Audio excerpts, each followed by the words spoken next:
할렐루야. 오늘 말씀 가운데 하나님의 은혜와 사랑이 우리 모두에게 풍성하게 임하기를 축복합니다. 지난 한 주간 동안 여러분들 많은 분들을 만나셨을 텐데 여러분들 사람을 만났을 때 제일 처음 무슨 말을 건네시나요? 안녕하세요? 잘 지내셨어요? 혹은 밥은 드셨어요? 이런 인사말을 먼저 꺼내게 됩니다.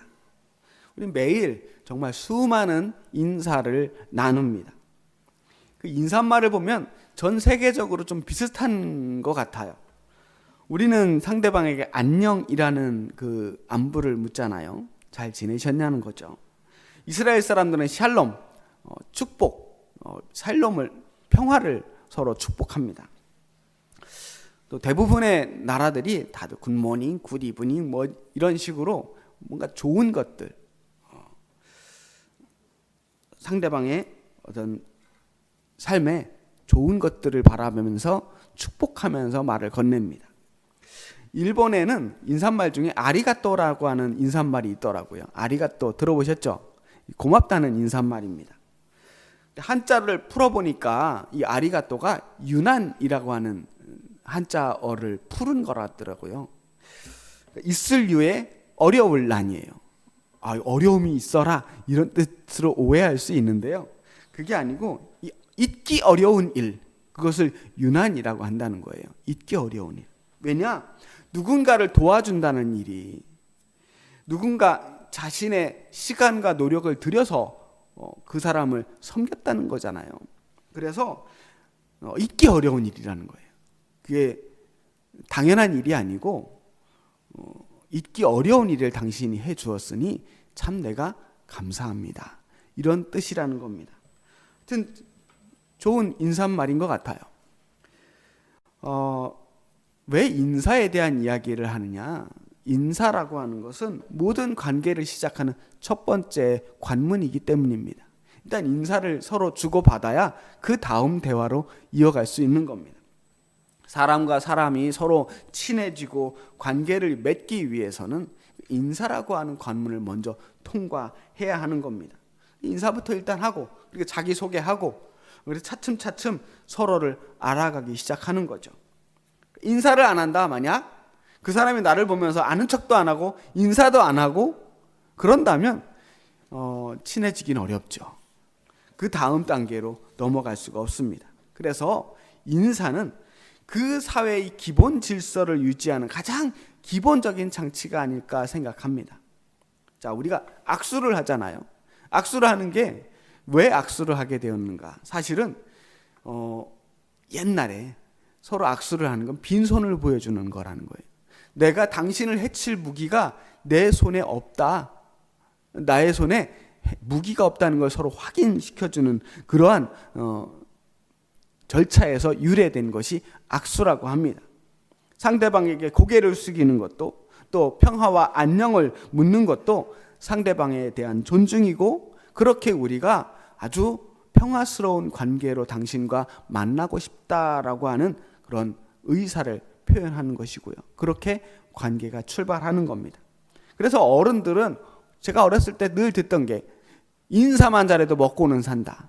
인사만 잘해도 반은 먹고 들어가는 거다. 이런 말씀들을 많이 하셨어요. 사회생활의 가장 시작이자 기본이 인사라는 겁니다.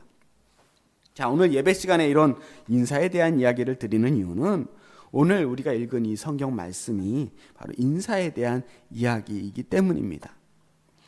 오늘 말씀은 바울이 고린도 교회에 보내는 마지막 편지의 가장 마지막 부분입니다. 바울이 편지를 마무리하면서 딱 한 가지를 계속 반복하는 말이 있어요. 그게 뭐냐면 무난하라, 서로 무난하라 라고 하는 말입니다. 이게 무슨 말이냐?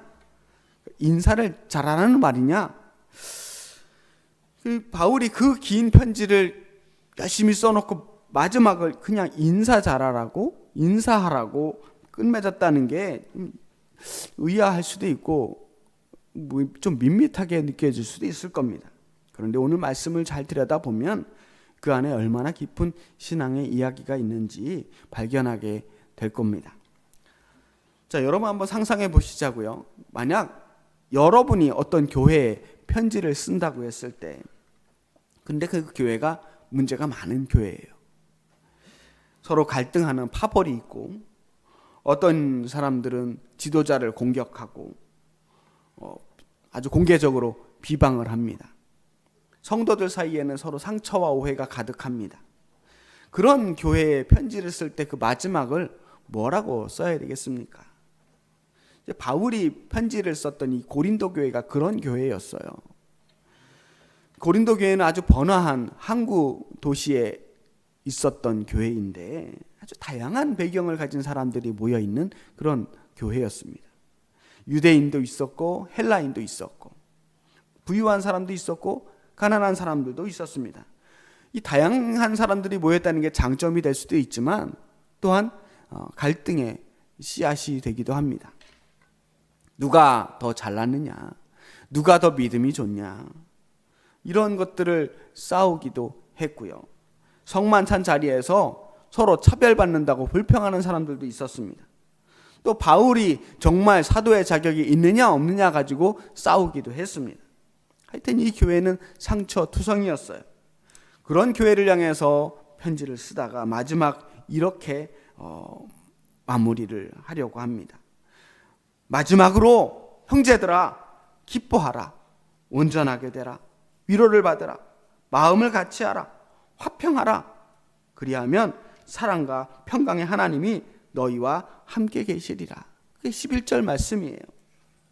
자, 바울의 이 마지막 권면은 이 교회 공동체가 어떻게 해야 제대로 된 교회가 될 수 있는 것인가, 어떤 공동체가 되어야 하는가를 축약해서 당부를 하고 있는 것입니다. 그 5가지 당부를 하나씩 먼저 살펴보겠습니다. 먼저는 기뻐하라 라고 하는 말입니다.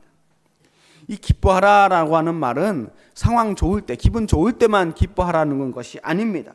지금 고린도 교회는 아주 어려운 시간을 보내고 있습니다. 이런 상황에서 어떻게 기뻐하라는 건지 알 수가 없어요. 그런데 우리의 기쁨의 근거는 상황이나 기분에 달려있는 것이 아니라 하나님께 달려있기 때문에 기뻐하라는 겁니다. 바울은 감옥 안에서도 항상 기뻐하라라는 말씀을 했어요. 우리는 우리가 처한 상황이나 환경 때문에 수시로 감정이 요동칩니다. 상황이 좋으면 기분이 좋고 환경이 좋아지면 기분이 좋습니다. 반대로 나빠지면 기분이 나빠요. 우리의 감정과 기분에 따라 살게 되면 우리의 삶은 수시로 흔들릴 수밖에 없습니다. 그런데 상황과 기분은 수시로 바뀌게 됩니다. 그래서 이 상황과 기분에 휩쓸려서 살다 보면요, 우리는 늘 갈팡질팡하고 오르락내리락 할 수밖에 없는 겁니다. 그런데 우리 믿는 사람들은요, 신앙인들은 그러한 상황 속에서도 변하지 않는 것을 바라보는 사람들입니다. 지금 아무리 상황이 좋지 않아도 하나님이 내 편이라면 반드시 이 상황도 좋아질 거야. 기분이 아무리 엉망이어도 하나님이 내 안에 계시니 곧 좋아질 거야. 그렇게 희망을 품고 사는 사람들이 믿는 사람들이라는 거예요. 그래서 기쁨이라고 하는 것은 조건이 아니라 선택입니다. 내가 기뻐하기로 선택하는 거예요. 하나님을 진심으로 믿는 사람들, 진심으로 신뢰하는 사람들은 어떠한 상황 속에서도 하나님을 선택할 수 있습니다. 그리고 하나님을 선택하는 사람들은 기뻐할 수 있습니다. 하나님이 얼마나 대단한 분인지 진실로 신뢰하기 때문에 마지막 최후의 승리는 하나님께 있다는 것을 믿기 때문에 기뻐할 수 있는 겁니다. 두 번째로 온전하게 되라. 온전하게 되라. 원어로 카타르티조라고 하는데요, 그 찢어진 그물을 수리하거나 망가진 도구를 고칠 때 이 말을 씁니다. 온전하게 되라는 거예요. 어긋난 뼈를 치료하거나 맞출 때도 이 말을 씁니다. 온전하게 하는 거예요. 어긋난 뼈들을 다시 온전하게 할 때. 군대에서 조직이나 장비나 병사를 완벽하게 갖추고 출동 준비를 다 마쳤을 때 온전하게 됐다라고 표현하기도 한답니다. 그러니까 교회 안에서 너희들이 온전하게 되라라고 하는 말은 어긋난 뼈를 다시 맞추는 것처럼 서로 어긋나고 틀어진 관계들이 다시 회복되어야 한다라고 하는 말입니다. 그러니까 이 온전하게 되라라고 하는 말은 우리가 망가졌다라고 하는 것을 전제하는 거죠. 너희 지금 뼈가 어긋났어. 너희 그물이 구멍이 났어. 도구가 망가졌어. 라고 하는 것을 전제로 하는 말입니다. 우리는 사실 어딘가 아프고 어딘가 상처받고 어딘가 망가져 있는 사람들입니다. 세상에 그렇지 않은 사람은 없어요. 다 한 군데쯤은 아프게 살아갑니다. 그런데 그것을 그대로 방치하면 안 됩니다. 망가진 것을 아프다고, 나 원래 이렇다고 그냥 방치하면 점점 망가집니다.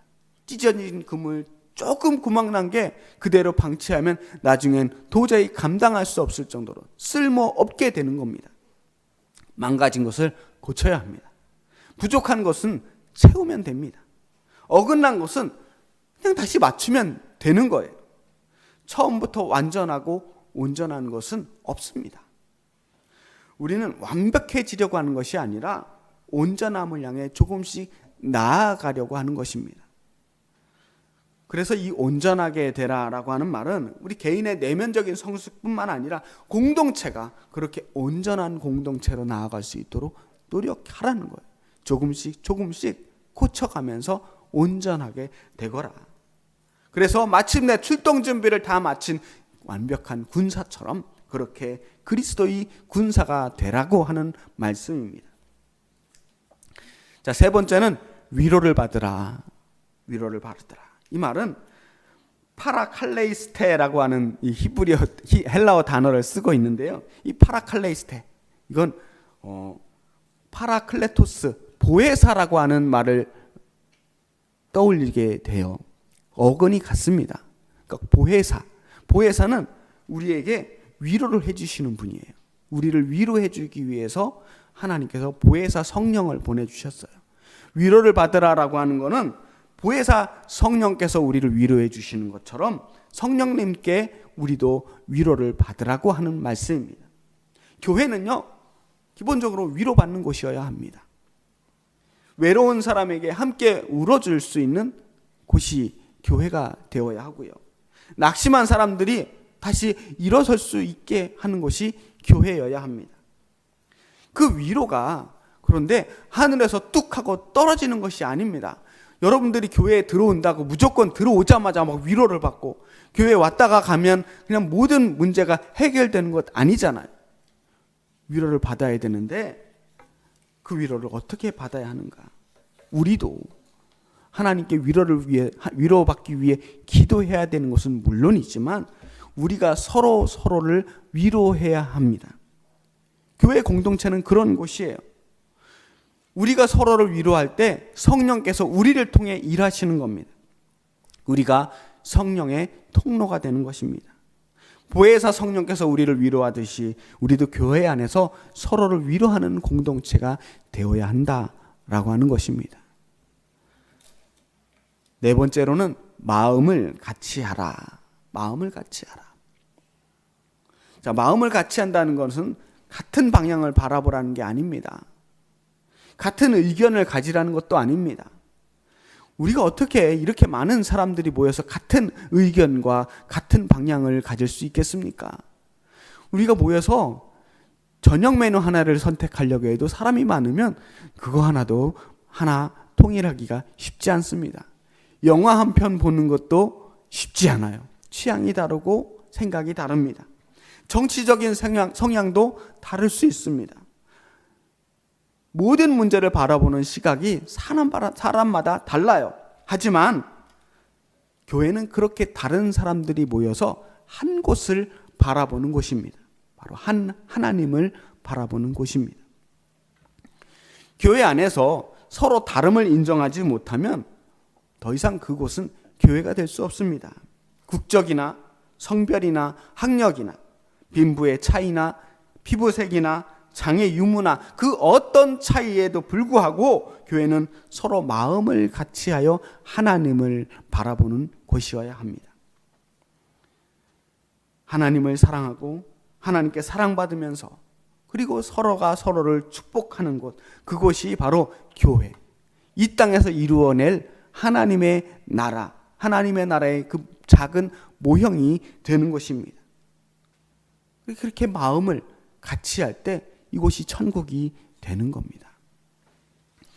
다섯 번째로 화평하라, 화평하라 에이레네. 이 화평, 샬롬은요, 서로 싸우지 않는 것을 이야기하는 것이 아닙니다. 그러니까 우리 안에 하나님이 원하시는 그 온전하고 충만한 상태, 모든 것이 평화로운 그 상태, 그 상태를 서로에게 선물해 주는 거예요. 그러니까 화평은 아무것도 하지 않고 가만히 조용히 있는 게 화평이 아닙니다. 수동적인 침묵이 아니라 적극적으로 화평을 이루기 위해서 관계를 회복하는 게 화평입니다. 그저 도 닦듯이 가만히 앉아서 말도 하지 않고 아무 생각도 없이 무념무상의 경지에 이르는 게 화평이 아니라 우리가 노력해야 되는 화평입니다. 사실 우리가 가만히 있으면 모든 게 해결될 거라고, 그저 조용히 합시다, 은혜로 해결합시다, 잠잠합시다 라고 했을 때 정말 화평이 오는가? 그렇지 않습니다. 우리가 가만히 있으면 이 세상의 갈등의 상황은 그저 그 가만히 있는 만큼 지속될 뿐입니다. 계속 갈등의 상황이 오래 지속되는 겁니다. 평화를 위해서는 우리가 적극적으로 노력해야 합니다.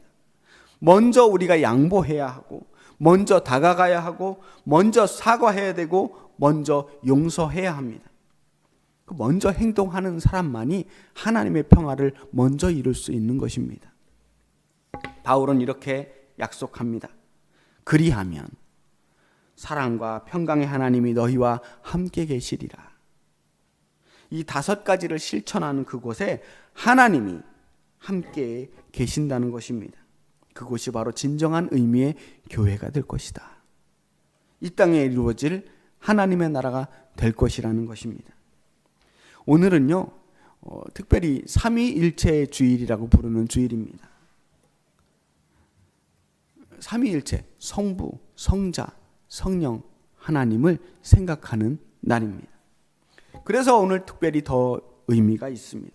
기뻐하고 온전하게 되고 위로받고 마음을 같이하고 화평하는 것, 그 모든 것이 가능한 이유는 삼위일체 하나님께서 우리의 공동체, 이 교회 안에 계시기 때문입니다. 성부, 성자, 성령 하나님께서 우리 안에 계셔서 우리를 온전한 하나님의 백성으로 만들어줄 수 있으시기 때문에, 우리 안에 계시기 때문에 우리는 그 일을 감히 도모할 수가 있습니다. 교회는 결코 완벽한 사람들의 모임이 아닙니다. 불완전한 사람들이 서로 보듬어가면서 지금보다 좀 더 좋은 사람이 되기로, 지금보다 좀 더 좋은 공동체가 되기로 애쓰는 그러한 사람들의 모임입니다. 그렇다면 이 다섯 가지를 우리가 어떻게 실천할 수 있을까?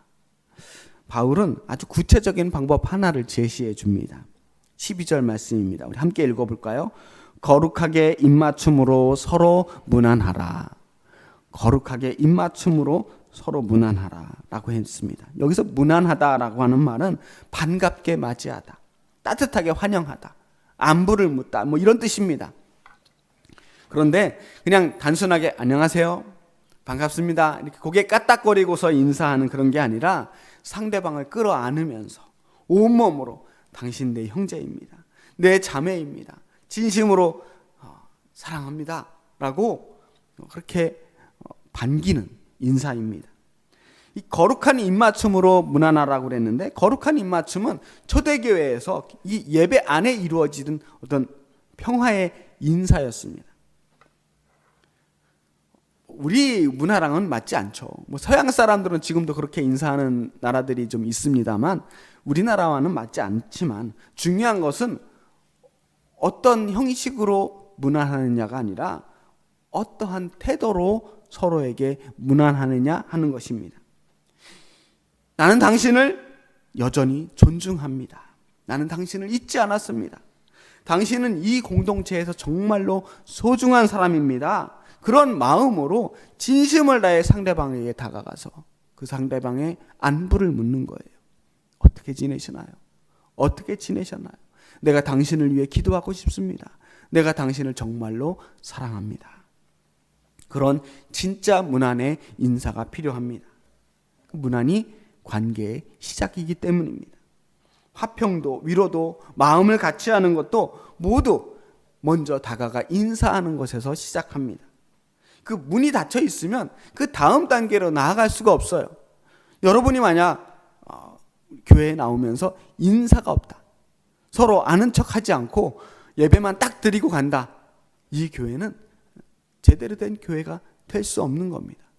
제가 꼭 광고 시간에 서로 앞뒤 사람과 인사하자고, 만나서 반갑습니다 라고 하는 이 인사를 강조하는 이유도 거기에 있는 겁니다. 때로는 쑥스럽고 별로 할 말도 없지만 그래도 인사는 해야 하는 겁니다. 문안은 마음의 문을 여는 행위입니다. 반갑습니다 하고 제 마음의 문을 여는 거예요, 상대방에게. 그러면 상대방도 아이고 저를 맞이해 주셔서, 저를 향해 마음의 문을 열어주셔서 고맙습니다 하고 화답을 하는 겁니다. 그렇게 공동체는 인사로 시작합니다. 교회가 교회다워지고 성도가 서로 사랑하는 일, 사람과 사람이 관계를 만들어 나아가고 깊은 관계로 조금씩 전진해 나가는 일들도, 그 거창한 일들도 인사부터 시작하는 겁니다. 문안하는 것부터. 자, 여러분 교회에서 딱 들어오면 제일 먼저 뭐 하죠? 하나님께 기도하잖아요. 하나님께 기도하는 것도 사실은 하나님께 인사드리는 거예요. 집에 왔으니까, 하나님의 집에 왔으니까, 하나님 안녕하셨어요? 저 왔습니다. 일주일 동안 저를 지켜주셔서 고맙습니다. 자, 일주일 동안 이렇게 지냈는데 하나님 보고 싶었습니다 하고 인사드리는 거예요. 인사도 안 하고 그 다음으로 나아가는 건 무례한 거죠. 그 다음엔 여기 계신 분들 한 사람 한 사람에게 인사하는 겁니다. 멀리 계시면 눈인사라도. 그러나 한 사람도 거르지 말고 서로 정말 반갑게 인사하는 겁니다. 사실 우리 교회는 충분히 다 인사할 수 있습니다. 뭐 몇천 명 모이는 교회는 사실 교인들 얼굴도 모르고 사는 교회들도 많지만 우리 작은 교회의 장점이 그런 거 아니겠어요? 서로 뜨겁게 인사할 수 있는 공동체다. 우리 한 사람 한 사람의 안부를 깊이 물어가면서 저 이런 거 기도해 주셨으면 좋겠어요 라고 얼마든지 당부할 수 있는 교회. 아유, 안색이 안 좋아요. 서로 진심으로 걱정해 줄 수 있는 교회. 그런 교회가 나중에 좀 더 커지고 부흥을 해도 그 분위기가 계속 이어져야 건강한 교회가 될 수 있는 겁니다. 그래서 인사만 잘해도 일단 반은 하는 거예요. 우리 모여서 뭐 거창한 예배 드리기 앞서 우리 일단은 서로 성도님들과 인사는 잘하는 교회가 됐으면 좋겠습니다. 바울은 이 편지를 한 문장으로 마무리합니다. 그것이 13절 말씀인데요. 우리가 예배 때마다 듣는 말씀이기도 합니다. 우리 함께 읽어볼까요? 시작. 우리 주 예수 그리스도의 은혜와 하나님의 사랑과 성령의 교통하심이 너희 무리와 함께 있을지어다. 아멘. 자, 이게 바로 그 유명한 축도의 말씀의 축복 기도의 근거가 되는 말씀이에요.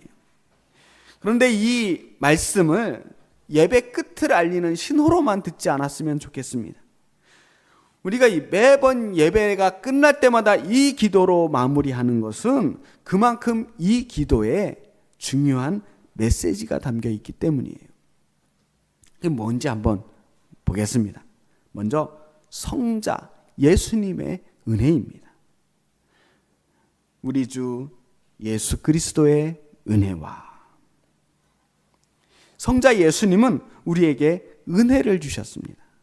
우리가 받을 자격이 없는데도 우리가 요청하기 전에 십자가에서 우리에게 모든 것을 내어주시는 그 큰 은혜를 우리에게 주신 분이 성자 예수님이에요. 우리는 그 은혜 위에 있습니다. 그 다음 하나님의 사랑과 하나님 아버지, 성부 하나님의 사랑입니다. 하나님이 우리를 사랑하십니다. 이 하나님의 사랑이 모든 것의 시작이에요. 하나님이 우리를 사랑하셔서 우리를 만드셨어요. 하나님이 우리를 사랑하셔서 독생자 예수님을 주셨습니다. 우리가 서로 사랑할 수 있는 것은 우리가 그 하나님께 먼저 사랑을 받았기 때문입니다. 그래서 하나님의 사랑을 이야기합니다.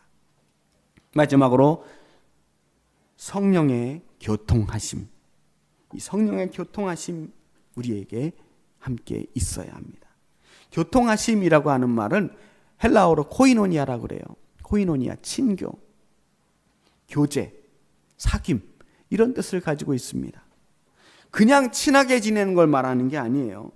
이 코이노니아는 원래 무언가를 함께 소유하고 나누는 관계를 코이노니아라고 합니다. 보통의 관계가 아니에요. 오늘날로 치면 공동 투자자나 함께 무언가를 책임지는 어떤 동반자 관계 같은 게 코이노니아 관계입니다. 고대 그리스에서는 사업을 함께하는 것을 코이노니아라고 했대요. 그리고 유대교에서는 언약 공동체를 말할 때 이 표현을 쓰기도 했습니다.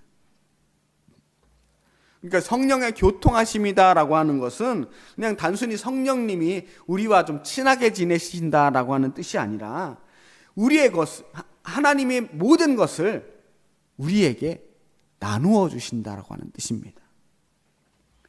성령 하나님은 우리를 서로 소통하게 하시고 친교하게 하시고 이어주게 하시고 그리고 나누게 해주십니다.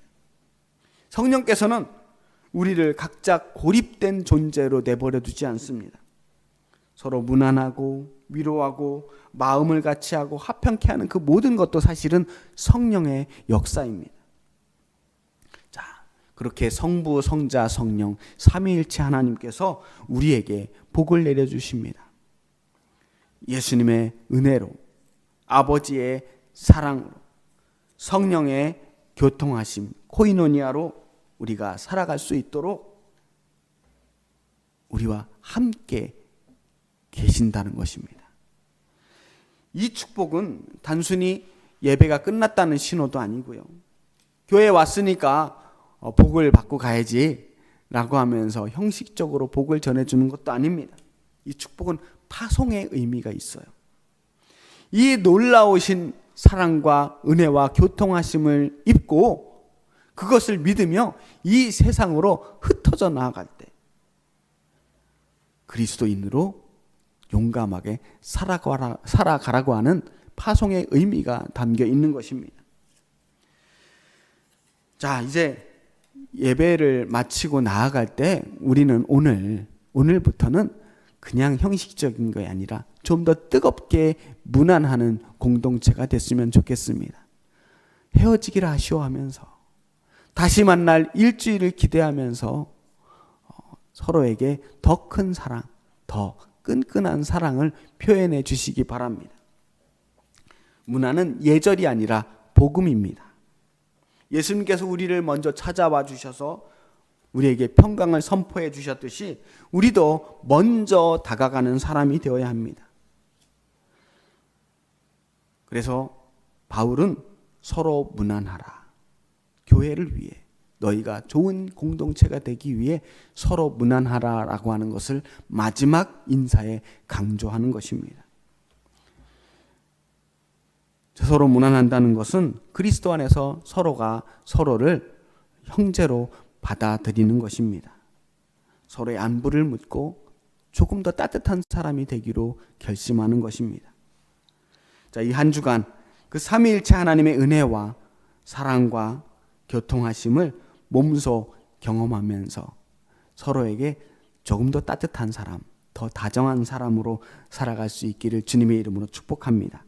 먼저 한 걸음 다가가는 발걸음이 되고, 이름을 먼저 불러주는 그 목소리가 되고, 서로의 마음의 문을 두드리는 손이 되는 그러한 우리 엘림교회 성도님들이 되시길 바랍니다.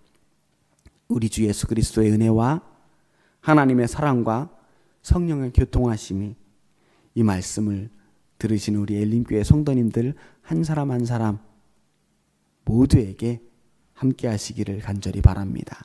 기도하겠습니다. 살아계신 아버지 하나님, 주님께서 우리에게 먼저 다가와 주셔서 우리의 안부를 묻고 우리에게 평화를 전하며 사랑을 몸소 보여주셨듯이 우리 서로 더 깊이 사랑하는 공동체가 되게 하여 주옵소서. 서로의 삶을 무난하면서 서로를 위해 기도하고 섬기는 참된 그리스도의 공동체가 되게 하시고, 그렇게 깊이 무난하면서 마음의 문이 활짝 열리는 아름다운 공동체가 되게 하여 주옵소서. 언제나 우리와 함께 하시는 성부, 성자, 성령 삼위일체 하나님께서 우리와 늘 동행하실 것을 믿습니다. 예수 그리스도의 이름으로 기도합니다. 아멘.